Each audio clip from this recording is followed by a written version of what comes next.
فضائل اعمال پر لوگ اعتراض کرتے ہیں کہ نہیں. جب ہم کہتے ہیں نا ہم لوگ جماعت میں جا رہے ہیں, ساتھی گئے میں جماعت میں جا رہا ہوں, لوگ ان کو بٹھا دیتے ہیں, یار فضائل اعمال میں ضعیف حدیث سے فلاں. کہنے والے کو حیا نہیں آتی, شرم نہیں آتی, اس کو حدیث کی تعریف نہیں آتی ہے اور فضائل اعمال کی احادیث کے اوپر اعتراض کرتا ہے. ضرور سے تو کہو تم بتاؤ حدیث کی تعریف کیا ہے, اس کی اقسام کیا ہے, ضعیف حدیث کس کو کہتے ہیں, تم کو کیا پتا؟ کیا وہ اس بات کو نہیں دیکھتا ہے, خدا سے نہیں ڈرتا کہ آج آسمان کے نیچے زمین کے اوپر قرآن کریم کے بعد سب سے پڑھی جانے والی کتاب فضائل اعمال ہے. میں عرض کروں, الفاظ میں غور کرے, سب سے زیادہ پڑھی جانے والی کتاب قرآن شریف ہے. اس کے بعد اس پوری دنیا میں کرۂ ارض پہ پڑھی جانے والی کتاب اگر ہے تو وہ فضائل اعمال ہے. بخاری نہیں, مسلم نہیں, ابو داؤد نہیں, ترمذی نہیں, ابن ماجہ نہیں, نسائی نہیں, اور کتابیں نہیں, فضائل اعمال ہے. میں یہ نہیں کہتا کہ قرآن کے بعد جو ہے فضائل اعمال کا مقام ہے, نہیں, قرآن کے بعد بخاری کا درجہ ہے, بخاری حدیث کی کتاب ہے, اس کا مقام ہے, پھر مسلم کا ہے. لیکن میں کہتا ہوں جو پڑھی جاتی ہے وہ فضائل اعمال ہے. کیوں؟ اللہ نے اس کتاب کو قبولیت بخشی ہے. یہ قبولیت کی نشانی ہے. 24 گھنٹے پڑھی جاتی ہے یہ کتاب.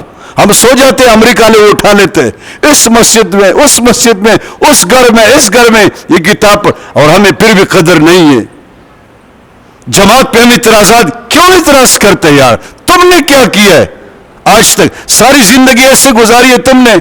جماعت کی برکت ہے. میں نے ایک کارگزاری میں سن رہا تھا, ایک جماعت پاکستان سے یا کہیں سے گئی, کسی ایک ملک میں, غیر مسلموں کے ملک میں ایک جماعت صرف گئی تھی, معلوم نہیں کتنے دنوں کی. جب وہ جماعت واپس آ رہی تھی, کئی مساجد انہوں نے وہاں بنوائی, کئی مساجد. جماعت کی برکت ہے. تو میرا عزیز دوستو, اس جماعت میں وقت لگاؤ, زندگی کا مزہ لو. کیا لو؟ زندگی کا لطف اٹھاؤ. اللہ کے بندو لطف اٹھاؤ تاکہ تم عابد بھی بنو, عبادت گزار. اور میں ایک بات ہمیشہ کہا کرتا ہوں, یاد رکھو, جب قبر میں تم سے ایک سوال ہوگا نا, تم سے سنو ذرا, کہ من ربک, تمہارا رب کون ہے, تم قبر میں جواب دو فرشتوں کو, مجھ سے رب کے بارے میں نہیں پوچھنا, میں تبلیغی جماعت سے وابستہ تھا, میں نے علاقہ ملک اللہ کی توحید کا ڈنکا بجایا ہے. میں عالم نہیں تھا, میں مفتی نہیں تھا, میں مفسر نہیں تھا, میں محدث نہیں تھا, ایک عام آدمی تھا, تاجر تھا, مزدور تھا.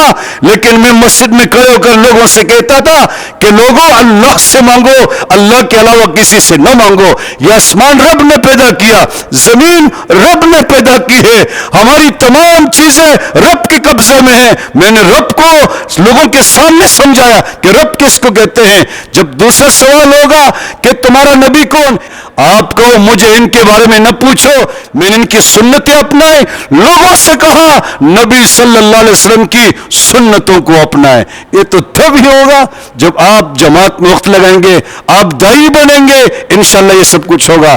اللہ سے دعا ہے جو کہا گیا سنا گیا, مجھے آپ کو عمل کی توفیق نصیب فرمائے.